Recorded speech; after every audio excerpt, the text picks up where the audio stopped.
మీ ఎలాంటి వ్యాపార ప్రకటనలకైనా వెంటనే మా ఛానల్ సంప్రదించండి. అందరికీ నమస్కారం. నేను శిరీష. ఈరోజు మనతో పాటు ఉన్నారు ప్రముఖ ఆధ్యాత్మికవేత్త డాక్టర్ భట్టుప్రోల విజయలక్ష్మి గారు. అమ్మతో మాట్లాడదాం. అమ్మ నమస్కారం. నమస్తే అమ్మ. అమ్మ, ఈ రోజులలో చూసుకున్నట్టయితే అంటే మా జనరేషన్లో, ఇప్పుడున్న జనరేషన్లో కూడా పెద్దవారు అంటే అమ్మ నాన్న అయినా సరే వాళ్ళ జోలికి వెళ్ళకు, వాళ్ళతో మాట్లాడకు, వాళ్ళ బిహేవియర్ అలా ఇలా సో అని చెప్పేవాళ్ళు. సో వాళ్ళతో ఉండడం వల్ల వాళ్ళ అలవాట్లు కూడా మనకు వస్తాయని పెద్దలు చెప్తుంటారు. అది సహజమే, నిజంగానే వస్తుంటాయి. సో ఎలాంటి వారికి దూరంగా ఉండాలంటారు? పెద్దలు ఇంట్లో పెద్దల కింద పిల్లలు ఉన్నంత కాలం వాళ్ళు కొంచెం లోకం చూసిన వాళ్ళు కనుక, వాళ్ళు కొన్నాళ్ళు బతికితే కొంత అనుభవం వస్తుంది కదా, చూసిన వాళ్ళు కనుక వాళ్ళు చెప్తారు, వాళ్ళతో బాగా దగ్గరగా ఉండకు, వీళ్ళతో దగ్గరగా ఉండు అని చెప్తారు మనకి. అలాంటి వాళ్ళ వల్ల ఏంటంటే వాళ్ళు చాలా వరకు మనతో పాటు మన అలవాట్లు ఉన్న వాళ్ళతో ఉంటే కొద్దిగా మనకి బాగుంటుంది. మనం కూడా ఎవరన్నా నేర్చుకుంటాం వాళ్ళ దగ్గర నుంచి. పూర్తిగా విపరీతమైన అలవాట్లు ఉన్న వాళ్ళు కూడా కొంతమంది ఉంటారు. అలాంటి వాళ్ళతో మనకి ఒకవేళ వాళ్ళ అలవాట్లు నేర్చుకున్న అవి మనం జీవితంలో ప్రాక్టీస్ చేయలేం కనుక అలాంటి వాళ్ళకి కొంచెం మనం దూరంగా ఉండటే మంచిది.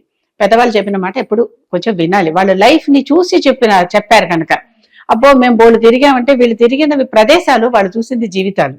ఎప్పుడు అది ఎప్పుడు బాగా చిన్నతనం వాళ్ళు గబుక్కున్న నోట మాట ఏమనేస్తున్నారు, అబ్బో నీకంటే మేము బోళ్ళు తిరిగామంటారు. వాళ్ళు తిరిగింది ప్రదేశాలు, వీళ్ళు చూసింది జీవితాలు. ఎన్నో క్యారెక్టర్స్ చూశారు, వాళ్ళు చూసుండొచ్చు. వాళ్ళు ఇంతవరకు మాట్లాడుతున్నారంటే వాళ్ళు కూడా చాలా చూసుండొచ్చు. అంతకంటే ఎక్కువ లైఫ్ జీవించారు కనుక వీళ్ళు ఇంకా ఎక్కువ చూసుంటారు ఖచ్చితంగా. దాంట్లో నిర్ద్వందంగా ఎటువంటి సందేహము లేకుండా. కనుక పెద్దల మాట వినటం అనేది ఒక పద్ధతి ఉన్నది. ఆ పెద్దలు కూడా చెప్పేది స్వార్థంగా చెప్తున్నారా? స్వార్థం అంటే ఏంటి? పిల్లలు బాగు కూడా పెద్దల స్వార్థమే. అది ఒకసారి చూసుకోవటం. ఎందుకంటే మన పిల్లలు బాగుండాలనేది కూడా మన స్వార్థమే. అది కూడా ఒకసారి ఆలోచించుకోవాలి పిల్లలు కూడా. ఇప్పుడు ఎవరితో దగ్గరగా ఉండాలి, ఎవరితో దగ్గరగా ఉండకూడదంటే కృతయుగంలోను, తర్వాత త్రేతాయుగంలోను, తర్వాత ద్వాపర యుగంలోను కొంచెం వీళ్ళు రాక్షసులు, వీళ్ళు మనుషులు. ద్వాపర యుగానికి వచ్చేసరికి చాలా వరకు అది తగ్గిపోతూ ఉంటుంది. అలా తేడాలు తెలిసిపోయేసరికి వాళ్ళతో దూరంగా ఉండాలి, వీళ్ళతో దగ్గరగా ఉండాలి. హరి ఎవరు, హరి ద్వేషి ఎవరు, హరిభక్తుడు ఎవరు అనేది చూసుకున్నాడు ప్రహ్లాదుడు. నేను హరిభక్తితోనే ఉంటాను అనుకున్నాడు. తండ్రి అయినా సరే హరిద్వేషి కనుక తండ్రిగా పూజిస్తూనే హరిద్వేషిగా దూరంగా ఉన్నాడు. కాదు నాన్న ఇదే కరెక్ట్ అని తండ్రికే చెప్పేటంతటి వాడిగా పిల్లాడిగా, ఎందుకంటే గర్భంలోనే నేర్చుకున్నాడు కనుక అలా వచ్చాడు. కనుక ఎవరిని వినాలి, ఎవరిని వినకూడదు అనేది ఎప్పుడు కూడా ఇదిగో ఇదే. రాముడేమో తండ్రి మాటే విన్నాడు, ప్రహ్లాదుడు తండ్రి మాట వినలేదు. మొత్తం ఇది ఇద్దరికి కార్యం ధర్మకార్యమే. ఫైనల్ అవుట్పుట్ ఏంటి అనేది చూసుకోవాలి. అది ఎవరికైనా, మనిషికి ఒక్కడికే, ఇన్ని చరాచర జంతువుల్లో మనిషికి ఒక్కడికే బుద్ధి ఉంది. ఆ వివేకం వాడుకొని, మరి చదువుకున్నారు కదా, ఈ వివేకాన్ని వాడుకొని మనం ఏం చేయాలి, ఏం చేయకూడదు అనేది నిర్ణయించుకోవాలి. వీళ్ళతో స్నేహం, వాళ్ళు చేసేటటువంటి అలవాట్లు కొంతమంది ఈ రోజుల్లో ఎంత విపరీతంగా ఉన్నాయంటే అలవాట్లు చూస్తున్నాం కదా పేపర్లలో. ఎంతో మంది వాళ్ళు డ్రింక్ చేస్తూ పక్క వాళ్ళని మీరు డ్రింక్ చేయరా అని ఎగతాళి చేయడం. అలాంటి సమూహంలో నువ్వు డ్రింక్ చేసే ఇష్టం లేని వాళ్ళు ఎందుకు వెళ్ళాలి? అవును. మీ కుటుంబంలో అలవాట్లు లేనప్పుడు నువ్వు ఎందుకు వెళ్ళాలి? ఒకవేళ మీ కుటుంబంలో అలవాట్లున్నా వాళ్ళు అందరి చేత అవహేళన చేయబడి, నిర్లక్ష్యం చేయబడి, వాళ్ళు అవమానం పొందితే అలాంటి వాళ్ళ అలవాట్లు నువ్వెందుకు తీసుకోవాలి?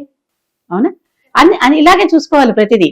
వాళ్ళు ఈ రోజుల్లో డ్రింక్ చేసేవాళ్ళు ఉన్నారు, డ్రగ్గులు వాడేవాళ్ళు ఉన్నారు, దొంగతనాలు చేసేవాళ్ళు ఉన్నారు, వ్యభిచారం చేసేవాళ్ళు ఉన్నారు. వ్యభిచారం అంటే వాళ్ళకి ఇష్టమై 1:1 అనే రేషియో లేకుండా తిరగటం అనమాట. అది వ్యభిచారం అంటే డబ్బుల కోసం వ్యభిచారం అనే మాట వాడటల్లా. ఇంకా వాళ్ళు చాలా ఆదరణీయులు, వాళ్ళ జీవనోపాధి కోసమే చేస్తున్నారు ఆ పని. ఏం చేసినా వాళ్ళ బతకటం కోసం. ఎవరి వృత్తి వాళ్ళది కదా, అది కూడా ఒక వృత్తిగా ఒకప్పుడు ఉన్నది. కనుక అలాంటి వాళ్ళని కూడా కాదు, మామూలుగా సరదాలకి తిరిగేవాళ్ళు, సుఖాలకు తిరిగేవాళ్ళు, విలాసాలకు తిరిగేవాళ్ళు, అలాంటి వాళ్ళకి మిగిలిన మామూలుగా మన అందరితో గౌరవ మర్యాదలతో బతకాలి అనుకునేవాళ్ళు ఎంత దూరంగా ఉంటే అంత మంచిది. ఎప్పుడో అప్పుడు వాళ్ళకి అక్కడ గౌరవ మర్యాదలు లేవనే తెలిసిపోతుంది. జేబులు ఖాళీ అయిపోయాక వాళ్ళు కూడా ఎలగొట్టేస్తారమ్మా, వాళ్ళు కూడా ఎలగొట్టేస్తారు. అప్పటిదాకా మాత్రమే కలుపుకుంటారు ఎవరైనా. కనుక అది ఎప్పుడు కూడా చూసుకోవాలి.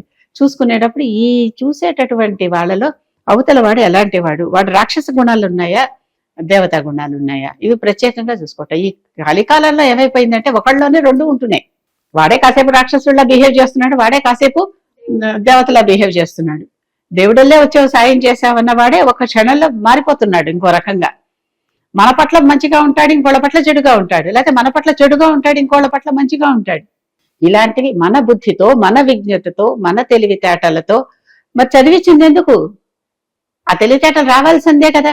ఒక మొత్తం లెక్కంతా చేసేసి అమ్మయ్య 5 వచ్చేసాయి అనుకుంటే అయిపోతుంది ఆ చదువు. ఆ చదువును మళ్ళీ జీవితంలో వాడుకుంటేనే కదా, లేకపోతే ఆ మార్కులు ఏం చేసుకోను?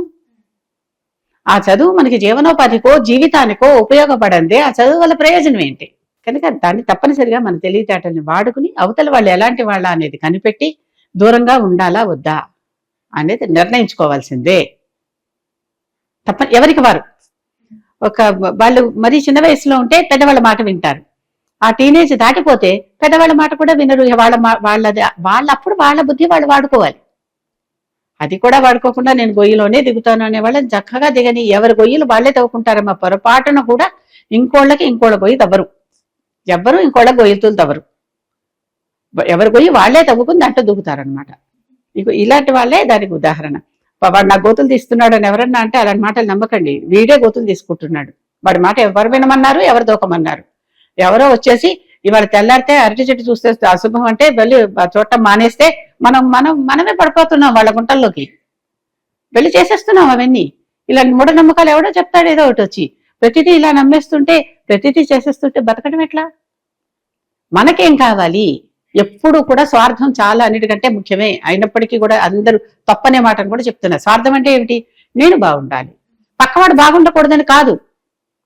మధ్యలో మనిషి ఉంటే మన చుట్టూ మన కుటుంబం ఉంటుంది, మన స్నేహితులు ఉంటారు, మన ఆఫీస్ వాళ్ళు ఉంటారు, వీళ్ళందరూ ఉంటారు కదా. మన ఇంటి చుట్టుపక్కల వాళ్ళు ఉంటారు, మన దూర బంధువులందరూ ఉంటారు, మొత్తం ఈ ఊళ్ళో వాళ్ళందరూ ఉంటారు, ఈ రాష్ట్రంలో వాళ్ళందరూ ఉంటారు, ఈ దేశంలో వాళ్ళందరూ ఉంటారు, పక్క దేశాల వాళ్ళందరూ ఉంటారు.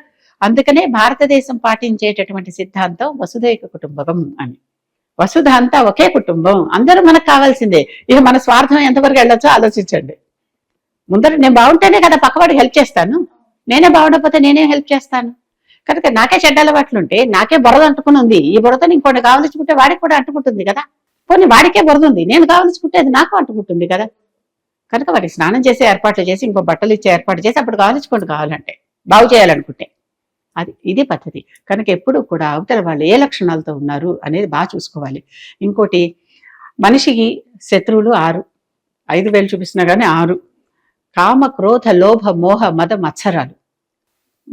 వాడు మన మీద మత్సరంతో ఉన్నాడే, అరే వీళ్ళకేంటి ఇలా ఉన్నాయి, వీళ్ళకేంటి ఇలా జరుగుతున్నాయి, నాకెందుకు వాళ్ళకు ఉన్నది అనే ఒక బాధ, నాకు జరగట్లేదనే ఇంకో బాధ. మత్సరం అంటారు దాన్ని. అలాంటివి ఉన్న వాళ్ళ దగ్గర ఎంత దూరంగా ఉంటే అంత మంచిది. ఆ కుళ్ళు బుద్ధులు, ఈర్ష్య బుద్ధులు ఉంటాయే, అలాంటి వాడికి దూరంగా ఉండాలి అని. నేను ఈ మధ్యన ఒక శ్లోకం కూడా చెప్పా. దాంట్లో ఇలాంటి వాళ్ళకి ఈర్షి, ఘృణి అని ఇలా వస్తుంది. వీళ్ళకి ఎంత దూరంగా ఉంటే అంత మంచిది, వీళ్ళని ముట్టుకోకు, వీళ్ళని వదిలేయి అని దాంట్లో ఉంటుంది. కనుక మనం అంటే అసహ్యంతో ఉండేవాడు, మనం అంటే కోపంతో ఉండేవాడు, మనకి ఏమైనా చెడు జరిగితే వాడు సంబరాలు చేసుకునేవాడు. అలాంటి వాడు ఉంటే ఏంటి, మనకి లేకపోతే ఏంటి? దూరంగా ఉండడం బెటర్. అలాంటి వాడు మన పక్కన లేకపోవడం మనకి ఆస్తి, మనకి లాభం. అవునా అమ్మ? మొత్తం మీద ఇంత చక్కగా తెలియజేసినందుకు ధన్యవాదాలు. ఆ ఈర్షి, ఘృణి